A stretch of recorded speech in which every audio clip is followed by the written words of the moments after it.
ஆச்சி மசாலா. எந்த சமையலும் ருசி தேடும் ரகசியம். 20 ரூபாய்.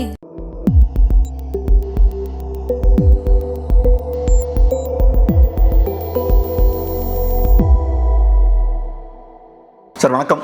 வணக்கம், நேயர்களுக்கு அன்பு வணக்கம். சார், இப்போ ஆளுநர் அவர்களை நயனார் நாகேந்திரன் அவர்கள் சந்திச்சிருக்காரு. ஸோ இப்போ வைக்கப்படுற முக்கியமான குற்றச்சாட்டு என்னென்னா, கேபினெட் மீட்டிங்கில் 2 ப்ரைவேட் இண்டிவிஜுவல்ஸ் கலந்துக்கிட்டாங்க அப்படின்ற குற்றச்சாட்டை முன் வச்சு ஆளுநரை சந்திச்சிருக்காங்க நயனார் நாகேந்திரன் அவர்கள். அதே மாதிரி திமுக தரப்புலையும் சொல்கிற விஷயம் என்னென்னா, ஆளுநர் அவர்கள் உடனே நடவடிக்கை எடுக்கலன்னா லீகல் ஆக்ஷன் எடுப்போம் அப்படின்ற விஷயத்த திமுக தரப்புலையும் சொல்கிறாங்க. எப்படி பார்க்குறீங்க அதை? அதுங்க, இப்போது இந்த ஆட்சி என்பது ஒரு மக்கள் ஒரு நல்ல ஆதரவு கொடுத்து ஒரு 108 சீட்டு கொடுத்துருக்காங்க. அதாவது 3 கட்சிகள், பெரிய பிரதான கட்சிகள் 3 அணியாக நிற்கும்போது ஒரு 108 சீட்டு ஜெயிக்கிறதுன்றது ஒரு நல்ல ரிசல்ட். பட் அனுபவம் இல்லாததுனாலும் அனுபவசாலிகளை பக்கத்தில் வச்சுக்காமல் நமக்கு என்ன அரசியல் தெரியுமோ அதுதான் அரசியல் நினச்சி சினிமா மாதிரியே ஒரு சில விஷயங்களில் பண்ணி வகத்தொகை இல்லாமல் போய் இப்போது சிக்கலில் மாட்டியிருக்காங்க. அது இப்போ நண்பர்கள் நமக்கு இருப்பாங்க. பட் அரசியல் ஆட்சி அப்படின்னு வரும்பொழுது நட்பு வேறு, ஆட்சி அதிகாரம் வேறு. இவங்க என்ன பண்ணிட்டாங்கன்னா, இவருக்கு வேணுன்றவர்கள் ஆல்ரெடி ஃபஸ்ட்டே ஒரு ஜோதிடர் ஒரு பதவி போட்டு அது விமர்சனமாகி அப்புறம் அந்த அரசாணை திரும்ப பெற்றது. ஒரு அரசனுடைய ஆணை திரும்ப பெறுறதுன்றது அது அரசியலில் நல்ல சமிக்கையில். ஃபர்ஸ்ட் ஆஃப் ஆல் அப்படிலாம் நடக்கக்கூடாது. உதாரணத்துக்கு திமுக ஆட்சியில் ஒரு அரசாணை போட்டாங்க. வேலை நேரத்தை கூட்டினாங்க. 8 மணி நேரத்துலேருந்து 10 மணி நேரம் அந்த மாதிரி வேலை செய்யணும் கடைகள் எல்லாம். அதற்கு ஒரு பெரிய போராட்டம்லாம் பண்ணி அப்புறம் கம்யூனிஸ்ட் கட்சி தோழர்கள்லாம் அதை பிரஸ் பண்ணி அந்த அரசாணை திரும்ப பெறப்பட்டது. அப்போ ஒரு அரசாணை என்பது திரும்ப பெறுறதுன்றது அது இப்போ இது நடந்தும் கூட ஒரு சிலருக்கு முக்கிய பொறுப்பு, ஆஃபீஸர் ஆன் ஸ்பெஷல் டியூட்டி, அவர் பொலிட்டிக்கல் அசைன்மெண்ட் பார்ப்பார் அப்படின்னு சொல்லிட்டு அரசாணை போட்டிருக்காங்க. சரி, அவங்கள நீங்கள் ஆஃபீஸ்க்கு நீங்கள் அப்பாயிண்ட் பண்ணலாம், ஒரு செக்ரட்டரியாவோ பிஏவோ அப்பாயிண்ட் பண்ணலாம், அது தப்பு கிடையாது. ஆனால் அந்த மாதிரி போஸ்ட்டு கொடுக்காம அவர்களுக்கு இந்த அங்கீகாரம் இருக்கும், இந்த சலுகைகள்லாம் இருக்கும். உதாரணத்துக்கு இந்த டெல்லி ரெப்ரசன்டேட்டிவாக ஒருத்தரை போட்டார். இப்போ டெல்லி ரெப்ரசன்டேட்டிவாக அவரை போட்டவர் கேபினெட் அந்தஸ்து ஒரு பிரதிநிதியாக. அப்போது ஒரு சினிமா ப்ரொடியூசர் அவர் தான் ஜனநாயகன் படம் எடுத்திருக்காரு. ஒரு ஜனநாயகன் படம் எடுத்தவரை தூக்கி ஒரு சினிமா ப்ரொடியூசராக போய் அது விமர்சனம், ஒரு ஜோதிடர் போட்டு அது விமர்சனம், அப்புறம் வியூக வகுப்பாளர் அந்த ஐயா ஜான் ஆரோக்கியசாமிக்கு பதவி போட்டு அது விமர்சனம், அப்புறம் விஷ்ணு ரெட்டின்னு இன்னொரு நண்பர் அவர் கேபினெட் மீட்டிங்லலாம் கலந்துக்கிறாருன்னு இது விமர்சனம். இதெல்லாம் தவிர்த்திருக்கப்பட்டு. நண்பன் என்றைக்குமே நண்பர் தான். 4 பேருக்கு தெரியாதா? ஒரு ஒரு கமிஷனரு டிஜிபிக்கு ஆட்டோமேட்டிக்காக ஒரு 4 நாள் அவங்க உங்களை பார்க்க வராங்க. அப்போ உங்களை நீங்கள் என்ன எல்லா நேரமே நான் பொதுமக்களையே சந்திச்சுக்கிட்டு அதிகாரி கூடவே இருப்பீங்க? மத்தியானம் சாப்பிடும்போது உங்கள் ஃப்ரெண்ட்ஸும் வர போகிறாங்க, சாயந்தரம் டீ குடிக்கும்போது உங்கள் ஃப்ரெண்ட்ஸும் வர போகிறாங்க. அவங்க போகிறது தப்பு கிடையாது. நண்பர்களோ இல்லை அவங்களும் பொதுமக்களில் ஒன்று தான். அவங்க கூட அவங்க வீட்டாண்ட இருக்க கோரிக்கையை குறைய சொல்கிறது கூட வரலாம். நண்பரை பார்க்கக்கூடாதுன்றது கிடையாது. இந்த நட்புன்றது எங்கே இருக்கணுமோ அங்கே இருக்கணும். அதுக்கு தான் உங்களுக்கு சீக்ரெசி ஆஃப் ஓத் பண்ணி வைக்க. அதாவது முதலமைச்சராக எனக்கு தெரிய வரைய ஒரு சில செய்திகளையோ இல்லை தமிழ்நாட்டு நலனுக்காக அது ரகசிய காப்பு பண்ணி வைக்கிறது அதுக்கு தான். நீங்கள் என்ன பண்ணுறீங்கன்னா, அவங்களையே அந்த ஆர்டர் போட்டதே நிறைய பேருக்கு தெரியாது. அதில் ஒருத்தர் வாழ்த்து சொன்ன போனது தான் இவருக்கு இப்படி ஒரு பதவி போட்டிருக்கிறதே வெளியில் தெரியும். இதில் அவர் ஜோதிடரோடது தான் வெளியில் வந்துச்சு, மற்றவங்க வெளியில் வரல. இன்னமும் யாருக்கு என்ன பதவி ஏதுன்றது ஒரு பத்திரிகை செய்தியோ இல்லை அவங்களுக்கு ஒதுக்கப்பட்ட அறையை பற்றி எதுவும் தெளிவு கிடையாது. இப்பொழுது அதை பாஜக எடுத்திருக்கிறது. இதை தவிர்த்து இருக்கணும். இது ஆளுநர் கூப்பிட்டு இப்போ கேட்குறாருன்னு வச்சுக்கோங்களேன். இதை யார் கேட்பார்? கண்டிப்பாக சிஎம் ஆஃபீஸை தான் கேட்பாங்க, இல்லை சீஃப் செக்ரட்டரி கேட்பாங்க. இப்போ சீஃப் செக்ரட்டரி கேட்டாலும் அது அசிங்கம். ஒரு தலைமை செயலாளருக்கு இதுக்கு என்ன நீங்கள் பதில் சொல்கிறீங்க? இல்லை சார், ஃப்ரெண்டு ஃபீல் ஆகிட்டாப்புல, அதனால் நாங்கள் பதவி போட்டோம் அப்படியே சொல்ல முடியாது. படத்தில் சொல்கிற மாதிரி ஒரு 6 மாதம் இருந்தாருன்னா கூல் ஆகிடுவாப்புல, அதனால் போட்டோம் அப்படி சொல்ல முடியுமா? இது படமா? இது பண்ணிட்டீங்க. அப்போது தலைமைச் செயலாளருக்கு கேட்டாலும் அது ஒரு கடினமான ஒரு பதில். இப்போ தலைமைச் செயலாளருக்கு அது நெருடல் இல்லையா? ஆனால் இப்போ ஆளுநர்கிட்ட போகிறாங்கன்னா அவரால் என்ன பண்ண முடியும்? என்ன ஆக்ஷன் எடுக்க முடியும்? குறைந்தபட்சம் இதெல்லாம் அவமானம். ஒரு ஆளுநர்கிட்ட போயிட்டு ஒரு முதலமைச்சர் பற்றியோ முதலமைச்சர் மீது விமர்சனம் இந்த மாதிரி விஷயங்கள் வைக்கிறாங்கன்னா அது ஒரு தேவையில்லாத ஒரு தலைவலி, ஒரு அவமானம் ஃபஸ்ட்டு. 2வது, ஆளுநர் முந்தைய இருந்த ஆளுநர்கள் மாதிரி பாஜக ஆளுநர்கள் அல்ல. இப்போ இதே ஆர்.என். ரவிலாம் இருந்தால் சலங்கையை கையில் கட்டி ஆடி ஃபைலை கொண்டா அத்தை கொண்டா இது எவ்வளோ சம்பளம் அப்படின்னு சொல்லி இதை வெளியில் இன்னும் பப்ளிசிட்டி ஆக்கி இதை இன்னும் கெட்ட பேர் ஆக்கிவிடும். ஏன்னா இப்போது இவங்களுக்கு போடப்பட்டிருக்கிறதெல்லாம் வந்து அரசு மூலயமா வந்து இவங்களுக்கு அலுவலகம், இல்லை இவர்களுக்கு பிஏ, இல்லை இவங்களுக்கு அசிஸ்டண்ட், இல்லை இவங்களுக்கு காரு, இவங்களுக்கு மாதம் மாதம் எவ்வளோ செலவு நமக்கு தெரியாது. இது வந்து பொதுமக்களோட பணம். இப்போது பொதுமக்களோட பணத்தை எடுத்து நீங்கள் பண்ணிங்கன்னா அது ஊழல்னு சொல்லுவாங்க. இப்போது இது வந்து அரசாணை போட்டு பண்ணும்போது அது ஒரு வாதமாகும். இப்போ இது ஆஃபீஸ் ஆஃப் ப்ராஃபிட்டில் வருமா, என்ன அடிப்படையில்? இப்போ இதை நாளைக்கு யாரா கோர்ட்டுக்கு போகிறாங்கன்னு வச்சுக்கோங்களேன், இதே கேள்வி கோர்ட்டு கேட்கும். என்ன அடிப்படையில் இவருக்கு இந்த பதவி நீங்கள் வழங்கியிருக்கீங்க அப்படின்னும்போது, இப்போது நீங்கள் பர்சனல் அசிஸ்டண்ட்டாக வச்சுக்கலாம், பிஏன்னு சொல்லலாம், அதை கேள்வி கேட்க முடியாது. பர்சனல் செக்ரட்டரியாக சொல்லலாம், அதை கேள்வி கேட்க முடியாது. ஆனால் இவங்களை வந்து ஒரு ஆஃபீஸர்ஸ்க்கு உண்டான ஒரு முக்கியத்துவம் மாதிரி பண்ணியிருக்கிறாங்க. பர்சனல் பிஏ கூட கேபினெட் மீட்டிங்லலாம் உட்கார வைக்க மாட்டாங்க. ஆனால் ஏன் இந்த தவறுகள் தொடர்ந்து நடந்துட்டு இருக்குன்னு நினைக்கிறீங்க? அறியாமையால் நடக்குதா, இல்லைன்னா என்ன பண்ணிட முடியும் அப்படின்றனால நடக்குதா? ரெண்டுமே. ஃபஸ்ட்டு பாதி அறியாமை, அதுக்கப்புறம் இதை 4 பேர் கேட்ட உடனே என்ன யார் என்ன கேட்குறது, நான் வந்து பிரபலம், நான் போய் நாளைக்கு கையெழுத்து ஓட்டுக்கு ஓட்டேன்னா மக்கள் ஓட்டு போட்டு போகிறாங்க. இல்லை 2 சீன் அழுகுற மாதிரி நான் எதனா வந்து இந்த விஜய் நான் என்ன தப்பு பண்ணேன், ஒரு நண்பனுக்கு ஒரு பதவி போடக்கூடாதா அப்படின்னா எல்லாருக்கும் சட்டத்திட்டம்லாம் தெரியாது, எல்லாருக்கும் எப்படி செய்யணுன்றது தெரியாது. சாமானியர்கள் என்ன நினைப்பாங்க, யாரோ ஒருத்தருக்கு அந்த பதவி குத்து தானே ஆகணும், அது அவர் ஃப்ரெண்டு குத்துக்கினாரு அப்படின்னா இதை நியாயப்படுத்தி பேசுறதுக்கு ஒரு குரூப் இருக்கும். அது மாதிரி அது வந்து ஒரு மூளை செலவை செய்தோ இல்லை அதை நியாயப்படுத்தி அதை பேசும். இப்போது யாரோ ஒருத்தருக்கு கண்டக்டர் வேலை கொடுக்கணும், அதனால் எனக்கு தெரிஞ்ச கன்சாமிக்கும் முன்சாமிக்கும் கண்டக்டர் வேலை கொடுத்தா அது என்னது ஊழல் இல்லையா? அதுதானே செந்தில் பாலாஜியின் மீது இருக்கக்கூடிய குற்றச்சாட்டு.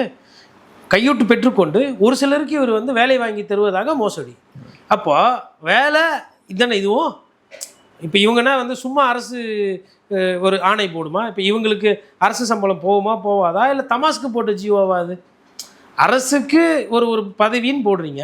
அப்போ நான் என்ன கேள்வி கேட்குறேன்னா, அரசு இதுக்கு எதனா பணம் செலவு பண்ணுமா, இல்லை அலுவலகம் எதனா கொடுக்குமா, இல்லை கார் எதனா இதுக்கு உண்டா? இப்போ இதற்கு ஆகிற செலவுக்கு இப்போ இது என்ன? இது வந்து தவறான ஒரு முன் உதாரணம் அல்லவா?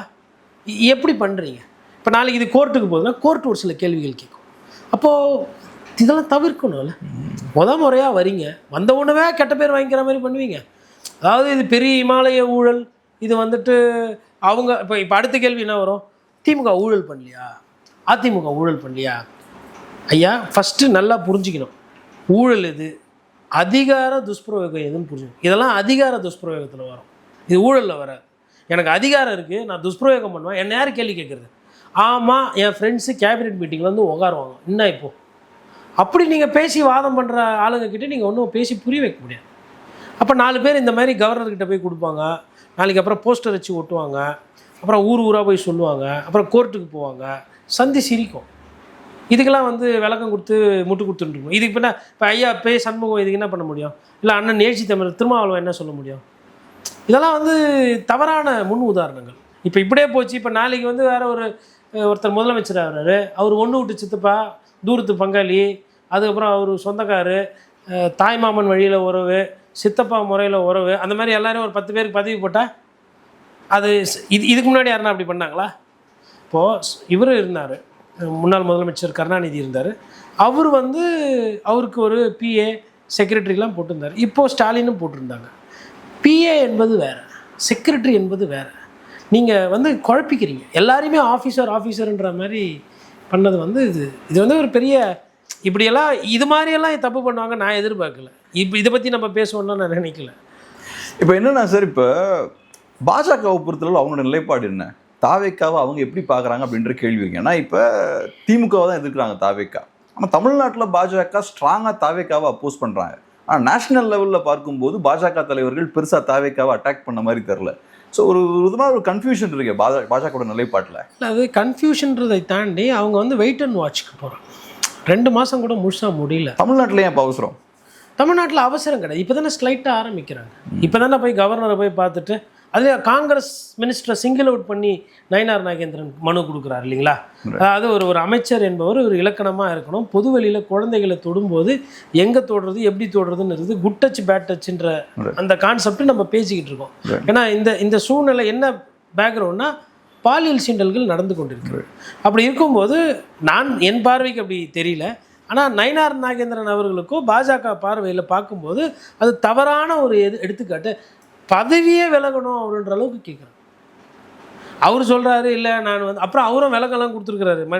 தப்பாக புரிஞ்சுக்கிறீங்க. இதில் என்னென்னா பண்ணுறதெல்லாம் பண்ணிட வேண்டியது, அப்புறம் நீங்கள் தப்பாக புரிஞ்சுக்கிறீங்கன்றது குதிரை பேர் அரசியல். அவங்க சொல்கிறாங்க ஆசையாக தான் அதிமுகலேருந்து வந்து சேர்றாங்கன்னு, இதை வந்து மற்றவங்க தான் தப்பாக புரிஞ்சுக்கிறாங்கன்னு சொல்ல வேண்டியது. அப்புறமா வந்து பதவி கொடுத்தாரு விஜய் அண்ணா ஒருத்தருக்கு அப்படின்னா அதை தப்பாக புரிஞ்சுக்கிறாரு. அவங்களுக்கு குவாலிஃபிகேஷன் இல்லையா? இந்த பத்திரிகையாளர் கோட்டீஸ்வரனுக்கு தெரியல, இவர் வெங்கட் அவர்களுக்கு என்ன குவாலிஃபிகேஷன் தெரியுமா? அவர் கம்பெனி செக்ரட்டரியாக அவர் ஆடிட்டருக்கெலாம் படிச்சிருக்காரு தெரியுமாண்ணே. ஆடிட்டருக்கு வச்சா சார்ட்டர்ட் அக்கௌண்டாகி அந்த வேலை பார்க்கணும். டெல்லி சிறப்பு பிரதிநிதிலாம் வந்து ஃபிலிம் ப்ரொடியூசரை டெல்லி சிறப்பு பிரதிநிதியாக்க ஒரே பெருமை இன்றைய தமிழக முதலமைச்சர் ஐயா விஜய் தான். இப்போ இது இதோட போகாது.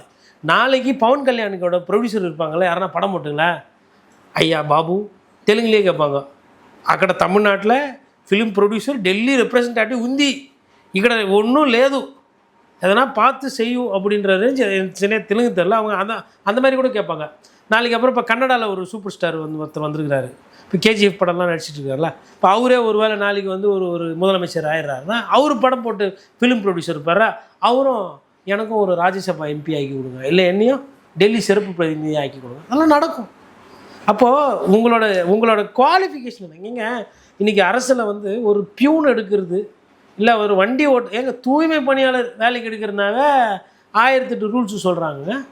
உங்களுக்கு ஜாதி சர்டிஃபிகேட் பார்க்குறாங்க, வயசு பார்க்குறாங்க, அனுபவம் இருக்கான்னு கேட்குறாங்க. பெருக்கிற வேலைக்கு கஷ்டமான வேலை, சம்பளத்தை ஒன்றும் வாரி தூக்கி கொடுக்கல தூய்மை பணியாளர்களுக்கு. நான் எப்படி பார்த்தா ஒரு அதிகமான சம்பளம் கொடுக்க வேண்டியது அந்த வேலைக்கு தான். கிள்ளி கொடுத்துட்டு அவ்வளோ ரூல்ஸு வெங்காயம் இருக்குது. ஏன்னா இந்த நியமனம் சரியாக இருக்கா, இதில் முறைகேடு இல்லையா அப்படின்னு. இங்கே பார்த்தா அரசு உயர் பதவியெல்லாம் இந்த மாதிரி நீங்கள் போடுறீங்க. அப்புறம் போதா குறைக்கு இப்போ வழக்கறிஞர்கள் மீது ஒரு சிக்கல் வந்துருக்குது. சொந்த கட்சியை சார்ந்தவங்கள கோர்ட்டுக்கு போயிருக்காங்க. 3லேருந்து 5 லட்சம் வாங்கிக்கிட்டு அரசு வழக்கறிஞர்களுக்கு சிபாரிசு நடக்குது. இது நடந்துக்கிட்டே இருக்கும்போது காங்கிரஸ் எதுக்கு இருக்கு? 150-180 பேருக்கு ரெக்கமெண்டேஷன் கொடுத்துருக்குறாங்க. ஃபஸ்ட்டு அவ்வளோ கோர்ட் இருக்குதா? உங்களுக்கெல்லாம் ஒரு ஆசை வேணாம், அளவு வேணாவா? 150 பேராக பரிந்துரை பண்ணி அனுப்பிங்க. என்னதான் கூட்டணிக்கு விஜய் சாருக்கு அவ்வளோ அரசியல் தெரியலனால இப்படி இல்லாமல் ஒரு கூட்டணின்ற பேரில் ஒரு கட்சியை மொட்டடிச்சு ஏமாத்த பார்க்குறது எவ்வளோ ஆசை பாருங்கள். 2 மினிஸ்டர் வாங்கியாச்சு. திமுக தேர்தலுக்கு முன்னாடி திமுக கிட்ட 5 சீட்டு வாங்கியாச்சு.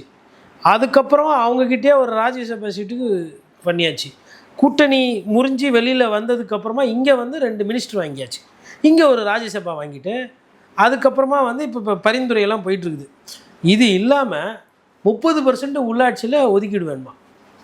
30%க்கு ஆளுக்கு தான் அவங்கக்கிட்ட. ஃபஸ்ட்டு விஜய் சார் கேட்க மாட்டார். ஏன்னா இன்றைக்கி ஆட்சியை ராகுல் காந்தி தான் அமைச்சு கொடுத்தார். கிட்டத்தட்ட சிபிஎம் கிட்டலாம் பேசி காப்பாற்றி கொடுத்தார். ஆனால் அந்த உண்மையில் யாரும் வெளியில் பேச மாட்டாங்க. எதிரியாச்சே, கேரளாவில் கம்யூனிஸ்ட்டும் காங்கிரஸும் எதிரியாச்சே, எப்படி பேசுனீங்க, அதெல்லாம் அவங்களுக்குள்ளே ஃப்ரெண்ட் ஆகிக்கலாம். ஆனால் இப்போ பை எலெக்ஷனில் ஒரு 6-7 சீட் ஜெயிச்சாராங்கன்னு வச்சுப்போம் டிவிக்கு. அப்போ காங்கிரஸை கொஞ்சம் கண்ட்ரோல் பண்ணிடுவாங்களா? காங்கிரஸை வந்து கண்ட்ரோல் பண்ணுறதுன்றதை தாண்டி அவங்க ஒரு நேச்சுரல் அலையன்ஸு செட் ஆகிட்டாங்க. ராகுல் காந்திக்கு விஜய் பிடிக்குது, விஜய்க்கு ராகுல் காந்தியை பிடிக்குது. அவங்க 2 பேருக்குள்ளே இருக்கிறதுனால அது ஒன்றும் பிரச்சனை இருக்காது.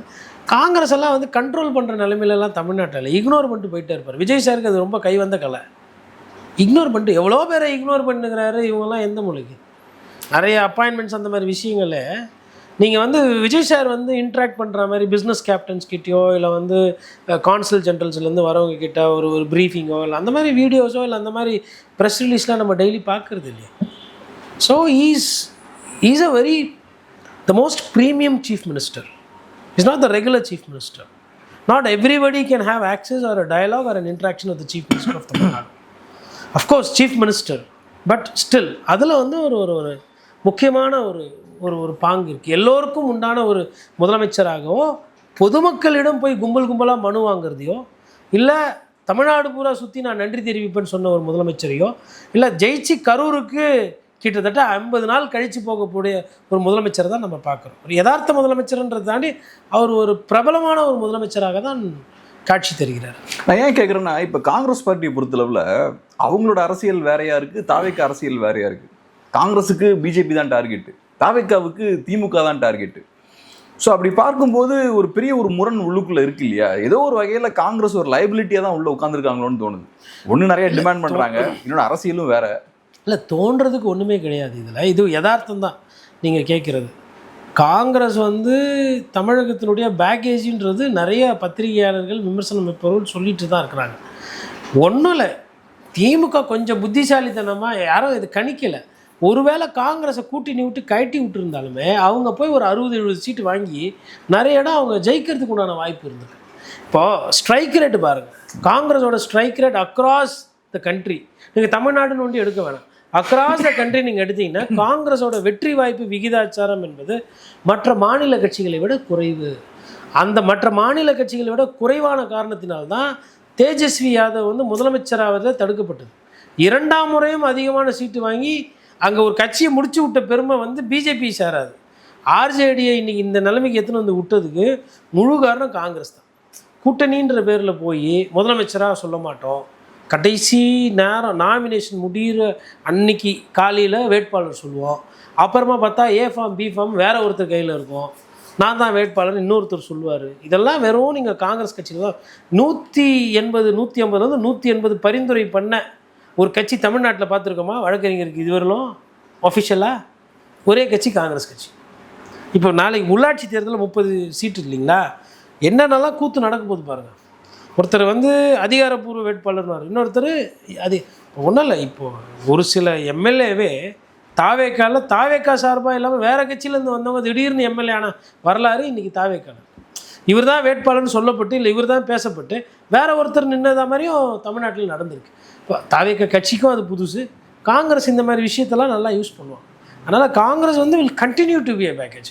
ஏன் இதை நம்ம அழுத்தமாக சொல்கிறேன்னா, நீங்கள் ஒரு கேள்வியாக தான் கேட்டீங்க, அதில் ஏன் நான் அழுத்தமாக சொல்கிறேன்னா, கட்சித்தீவு காங்கிரஸால் தமிழ்நாட்டுக்கு பிரச்சனை, ஈழப்பிரச்சனை, இலங்கை தமிழ் பிரச்சனை, காங்கிரஸால் தமிழ்நாட்டுக்கு பிரச்சனை, மேகதாது அணை, இன்றைக்கி காங்கிரஸ் தான் கர்நாடகாவில் ஆட்சி இருக்குது, காங்கிரஸ் முதலமைச்சர் தான், நான் அணையை கட்டியே தீருவேன், எனக்கு வந்து விஜய் எல்லாம் அவர் ஒன்றும் பெரிய பிரச்சனை கிடையாது எனக்குன்ற அளவுக்கு சொல்கிறாங்க. இப்போ முல்லை பெரியார் காங்கிரஸ் அங்கே இருக்குது. இப்போ இதெல்லாம் தீர்வு வரப்போகிறதுல தான் தலைவலி. அதுக்கப்புறம் நீட்டு யார் கொண்டு வந்தது? காங்கிரஸ். வேல்யூ ஆடட் டேக்ஸு அப்போ கொண்டு வந்து அதுக்கப்புறம் அது ஜிஎஸ்டியாக மாறிச்சு, இதுக்கு பிள்ளையார் சொல்லி போட்டது யார்? காங்கிரஸ். இன்றைக்கி நிறைய இடத்துல சுங்கவரி சாலை வாங்குறாங்களே, டால் ரேட்டெல்லாம் அதிகமாகுது. நிறைய இடத்துல வந்து தங்க நாற்கரம் ரோடு வாஜ்பாய் கொண்டு வந்தார். வாஜ்பாய் பீரியடில் கூட வாஜ்பாய் வந்து ரோடு போட்டு சம்பாதிக்கணுன்றது அவங்க நோக்கம் கிடையாது. அவங்க கொண்டு வந்தது கனெக்டிவிட்டி ஜாஸ்தியாக வியாபாரத்தை பெருக்கணும்னு. ஆனால் அதுக்குள்ளே ரோடு போட்டு ஒரு உள் வியாபாரம் பண்ணலாம் அப்படின்றது காட்டி கொடுத்தது காங்கிரஸ் கட்சி. இன்றைக்கி இவ்வளோ சுங்கசாலைகள் இருக்கிற காரணம் காங்கிரஸ் கட்சி. அப்போ இவ்வளோ வேலையை செஞ்சுட்டு திடீர்னு வந்து தமிழ்நாட்டுக்கு ரொம்ப நல்லது காங்கிரஸ், இது இல்லாமல் மொழி இந்தி திணிப்பு, அதில் தமிழ் போராளிகள் நிறைய பேர் உயிர் இறந்ததெல்லாம் இருக்குது. அப்போ அன்னிலேருந்து ஆரம்பித்து இன்னி வரையிலும் காங்கிரஸ் வந்து தமிழ்நாட்டுக்கு ஒரு இடையூறாக தான் இருந்திருக்கு. தமிழ் வளர்ச்சிக்கு அறிஞர் அண்ணா அதை வந்து நிறைய இடத்துல கோடிட்டு காட்டியிருப்பார். அப்போ அப்படிப்பட்ட காங்கிரஸ் கட்சி தான் இன்றைக்கும் இருக்குது. இது ஐயா காமராஜர் காங்கிரஸ் கட்சி என்பது வேறு, இன்றைக்கி இருக்கக்கூடிய காங்கிரஸ் கட்சின்றது வேறு. இன்னும் சுருக்கமாக சொன்னால், அவங்க கட்சியில் ஒரு சில பேர் மேலே கட்ட பஞ்சாயத்து, கொலகேஸில் இன்வால்மெண்ட்டு, ஊழல் பண்ணியிருக்காங்கன்ற அளவுக்குலாம் பேசிப்படுவார். அப்போது அட்லீஸ்ட் ஒன்று காங்கிரஸ்காரனா கதரை சட்டை போட்டு ஒரு ஒரு ஒரு பெரிய வருமானம் இல்லாமல் சாதாரணமாக ஏழை பழியாக இருந்தால் அதுவும் கிடையாது. இப்போ நீங்கள் அந்த காலத்து காங்கிரஸ் கட்சி, இப்போ கம்யூனிஸ்ட்காரர்கள் எப்படி இருக்கிறாங்களோ அந்த மாதிரி இல்லை காங்கிரஸ் கட்சி. அவங்களுக்கு திமுக அதிமுக விட இன்னும் செல்வாக்காக இருக்கிறாங்க, பணம் அதிகமாக படைத்தவர்களாக இருக்கிறாங்க. நிறைய பணக்காரங்க உள்ள கட்சி எம்எல்ஏஸ் பார்த்திங்கன்னா காங்கிரஸ் கட்சி. ஏழை பாழையெல்லாம் பார்க்கவே முடியாது. கவுன்சிலர் கூட ஏழை பாழை ஆக முடியாத ஒரு கட்சியாக இருக்குன்னா காங்கிரஸ். இப்போ இந்த காங்கிரஸ் கட்சி தான் இன்றைக்கி வந்து தாவேகாவோட கூட்டணி போகுது. இது ஒரு பண்ணையார் கட்சி. இவங்க என்ன சொன்னாங்க, சாமானியனுக்கு எல்லாருக்கும் எல்லா பிறக்கப்போக்கும் எல்லா உயிர்க்கும்ன்ற மாதிரி ஒரு அரசியல் அமைப்பு தாவேகா. புதுசு அரசியல் வாய்ப்பு இல்லாதவங்களுக்கு வாய்ப்பு, இளைஞர்களுக்கு வாய்ப்பு, ஊழல் சக்திகள் இல்லாதவர்களுக்கு வாய்ப்புன்னு சொன்னப்பட்டதில் ரொம்ப நல்ல கட்சி காங்கிரஸ். நீங்கள் 2 பேரும் சேர்ந்து ரொம்ப அருமையான ஒரு கூட்டணி இனி தமிழ்நாட்டில் ரொம்ப பிரகாசமாக இருக்கும். இப்போ கடந்த சில நாட்டில் முக்கியமாக பேசப்படுற விஷயம் என்னென்னா, குதிரை பேரம் அப்படின்ற அந்த வார்த்தையை பார்த்தா ரெகுலராக காயின் பண்ணப்பட்டுக்கிட்டே இருக்குது. ஃபஸ்ட்டு திமுக தாவேக்கா மேலே அந்த குற்றச்சாட்டை வைக்கிறாங்க, அதுக்கப்புறம் தாவேக்கா திமுக மேலே அந்த குற்றச்சாட்டை வைக்கிறாங்க, அது போக சில பேர் அரெஸ்ட்டும் பண்ணுறாங்க. இப்போ நம்பர்லாம் சொல்கிறாங்க, 300 கோடி 170 கோடி என்னெல்லாமோ சொல்கிறாங்க. அப்புறம் கடைசியாக இப்போ அனிதா ராதாகிருஷ்ணன் அவர்கள் அரெஸ்ட் பண்ணப்படும் போது அவர் என்ன சொல்கிறாருன்னா, என்ன உள்ளே கொண்டு வர முயற்சி பண்ணாங்க, அழுத்தம் போட்டாங்க அப்படின்ற மாதிரி. ஸோ இப்போ குதிரை பேரம் திரும்ப தாவேக்கா மேலே அந்த குற்றச்சாட்டை வைக்கிறாங்க. ஸோ மாற்றி இந்த குதிரை பேரம் வந்துக்கிட்டே இருக்குது, எப்படி பார்க்குறீங்க? நியாயப்படி குதிரை பேரம் அப்படின்னு கத்தின்னு ஓடனோன்னா உண்மையான அதில் குவாலிஃபை ஆகிறது வந்து அதிமுகவும் டிடிவி தினகரனும் தான், அமமுகவும் தான். ஏன்னா குதிரை பேரன்றதுக்கு அங்கே அச்சு இருக்குது, எவிடன்ஸ் இருக்குது, நடந்துருக்கு. டிடிவி தினகரன் அவர்களோட அந்த எம்எல்ஏ மாற்றி போனது பதிவாயிருக்கு. அவரே வந்து பத்திரிகையாளர் சந்திப்புலையும் அதை பதிவு பண்ணார். கவர்னர்கிட்ட நேரடியாகவே போய் கேட்டதுக்கு இது வந்து என் கையெழுத்து இல்லைன்ற மாதிரிலாம் இருக்குது. அவங்க கம்ப்ளைண்ட் கொடுத்துருக்காங்க கவர்னர்கிட்ட, நடவடிக்கை இல்லை. அதிமுக எம்எல்ஏக்கள் 25 பேர் மாற்றி ஓட்டு போட்டிருக்காங்க, நடவடிக்கை இல்லை. ஆனால் இதை மறந்துட்டு சம்பந்தமே இல்லாமல் இன்றைக்கி திமுகவும் தாவேக்காவும் அவங்களுக்குள்ள குதிரை பேர ஒரு சண்டை நடந்துட்டுருக்காங்க. பாதிக்கப்பட்டது அதிமுகவும் அமமுகவும். ஆனால் இன்றைக்கி சண்டை போட்டுக்கிறது யார்? விசிலும் உதயசூரியனும். குக்கரை காணும். இல்லை, அதாவது அந்த சைடு யாரும் பேசுறது இல்லை. அந்த சைடு பற்றி பேசினாவே திமுக அதிமுக சேர்ற மாதிரி இருந்தாங்க, எடப்பாடி பழனிசாமி உதயநிதி சேர்ற மாதிரி இருந்தாங்கன்னு சொல்லிட்டு அதை ஒண்டி பேசிட்டு அது கடந்து போயிடுறது, ஏமாத்திடுறது, டைவர்ஷன் பண்ணி விட்டுறது. அங்கே இந்த சைடு என்ன ஆகி போச்சுன்னா இப்போ திமுக வந்து பணம் கொடுத்தது அப்படின்ற மாதிரி ஒரு குற்றச்சாட்டு. நான் அதையுமே 100% அது என்னால் வந்து ஒரு பத்திரிகையாளரோ ஒரு வழக்கறிஞராகவோ அதை வந்து காவல்துறை சொல்லுவதெல்லாம் அப்படியே ஏற்றுக்கொள்கிற அந்த மனநிலை என்பது இல்லை. தீர விசாரிக்கிறதும் நீதிமன்றம் போகும்போது தான் உண்மைத்தன்மை வரும். குற்றம் சாட்டப்பட்டவர்கள் குற்றவாளி அல்ல, இது ரெண்டுமே இருக்குது. அதே மாதிரி இன்றைக்கி ஐயா திருச்செந்தூரில் அனிதா ராதாகிருஷ்ணன் சொல்கிறார்ல, அதையுமே 100 விழுக்காடு ஏற்றுக்கிற மாதிரி இல்லை. இது ரெண்டுமே வந்து எனக்கு என்னமோ லாஜிக்கலாக உண்மையாக பாதிக்கப்பட்டவங்க அங்கே இருக்கிறாங்க, பாதிப்பு இல்லாதவங்க பாதிப்புன்ற மாதிரி இருக்குது. இது தாவேக்கா வந்து அதை வந்து ரொம்ப அழகாக அதாவதுங்க இப்போ தாவேக்காவை நேசிக்கக்கூடியவர்களோ இல்லை அவங்களோட ஃபேன்ஸுக்கு வந்து இது போதும். இந்த எஃப்ஐஆருக்கு ஒரு நம்பர் இருக்கும், இல்லை செந்தில் பாலாஜி செஞ்சுருப்பாங்களா, செந்தில் பாலாஜி சகோதரருக்கும் இன்னும் அசோக் அப்படி ஒருத்தர் இருக்கிறதே இப்போ தான் தெரியும் நிறைய பேருக்கு. அது செந்தில் பாலாஜி எப்படி ஆகிட்டாருன்னா, இந்த ஜிம்மிலெல்லாம் பார்த்தீங்கன்னா ஒரு பையை கட்டி விட்டு தொங்க விட்ருப்பாங்க. உங்களுக்கு வந்து உள்ளே வரும்போதே பார்த்தீங்கன்னா அந்த பையை 2 பேர் குத்திட்டு போவாங்க. அப்புறமா திருப்பி போகும்போது 2 பேர் அந்த பையை வந்து அந்த பஞ்சிங் பேக் என்று சொல்லுவாங்க. பாக்ஸிங்க்கு வெறும் பாக்ஸிங் ப்ராக்டிஸ் பண்ணுறவங்க தான் குத்துவாங்கன்னு கிடையாது. கராத்தே ப்ராக்டிஸ் பண்ணுறவங்க, வெயிட்ஸு போடுறவங்க, பவர் லிஃப்டிங் எல்லாருமே அந்த பையை ஒரு 4 குத்திட்டு போயிடுவாங்க ஜெயிலுக்கு, அந்த ஜிம்முக்கு வரவங்க போகிறவங்க. அதே மாதிரி இந்த கல்லூரி படிக்கிற காலத்துலலாம் பார்த்தீங்கன்னா இந்த ஸ்டேஷன் உள்ள போலீஸ் ஸ்டேஷன் உள்ள வருவாங்க. யாருன்னா ஒருத்தர் நியூசன்ஸ் கேஸ் பிடிச்சி வச்சுருப்பாங்க, அவர் பார்த்தீங்கன்னா குந்தை வச்சு இப்படி உட்காந்துருப்பார். டியூட்டிக்கு வரவங்க வந்து ஒரு 2 அடி அடிச்சுட்டு போவாங்க, போகிறவங்க 2 அடி அடிச்சுட்டு போவாங்க அவரை. அந்த மாதிரி ஒரு அந்த பாக்ஸிங் பந்து மாதிரி பை மாதிரி ஆகிட்டார் ஐயா செந்தில் பாலாஜி. எதுவாக இருந்தாலும் செந்தில் பாலாஜி கணக்கில் சேர்த்துக்கோங்க. இப்போ நம்ம பழைய காலத்தில் சொல்லுவாங்கள்ல, ஒரு கடையில் போய் சாப்பிட்டு என்ன பண்ணால் காந்தி கணக்கில் எழுதிக்கணும், அந்த மாதிரி செந்தில் பாலாஜி கணக்கு வந்து நான் வெறும் 10 ரூபா தானங்க பாட்டில் வாங்கினேன் எல்லாத்தையும் என் மேலே எழுதுறாங்கன்ற மாதிரி அவர் நிலமை போயிடுச்சு. கரூர் கேஸும் செந்தில் பாலாஜியை தான் ஐயா ஆதவ் வந்து சொல்கிறார், எங்களுக்கு பழைய பகை இருக்குது, பழைய பாக்கி இருக்குன்ற மாதிரி, பட்டக்காலே படுன்ற மாதிரி. ஒரு நல்ல ஒரு எனக்கு பெரிய நம்பிக்கை இல்லை இந்த ஜோதிடத்துலலாம். மேபி ஐயா செந்தில் பாலாஜி இந்த ரட்டன் இருக்கார்ல, நம்ம இவர் விஜய் சாருக்கு ஜோசியம் பார்க்குறாருல, அவர் மாதிரியோ இல்லை இவர் ஷெல்வி சார் இருக்கிறாரு, அவங்களாம் யாருன்னா போய் பார்த்தா என்ன பண்ணுறதுன்னு தெரிலங்க. நான் சும்மா இருந்தால் கூட கிரகம் பலன் சும்மா இருக்க மாட்டேது, சுற்றி என்னையே வருது, எங்கே எது போனாலும் எனக்கே வந்து பண்ணுறாங்கன்ற மாதிரி கூட அவர் கேட்கலாம். ஏன்னா கரூர் விஷயத்தில் எனக்கு தெரிஞ்சு வந்து அவர் அந்த ஆஸ்பத்திரிக்கு சீக்கிரமாக போனது தான் நான் பார்த்தேன். மற்றபடி எல்லாமே அவரை சுற்றி தான் நடக்குது. எனக்கு நம்ம அதில் வந்து கோர்ட்டு மூலயமா தான் அது ஒரு தீர்வு வரும். மற்றபடி தாவேக்கா சொல்கிறதையும் திமுக சொல்கிறதையும் ஏற்புடையதாக எனக்கு தெரியல. அதில் வந்து அரசியல் தான் அதிகமாக பேசப்படுறது, அதில் வந்து ஒரு லாஜிக்கலாக எனக்கு வந்து வரல. அருமையான இந்த பேட்டி, ரொம்ப நன்றி சார். நன்றி.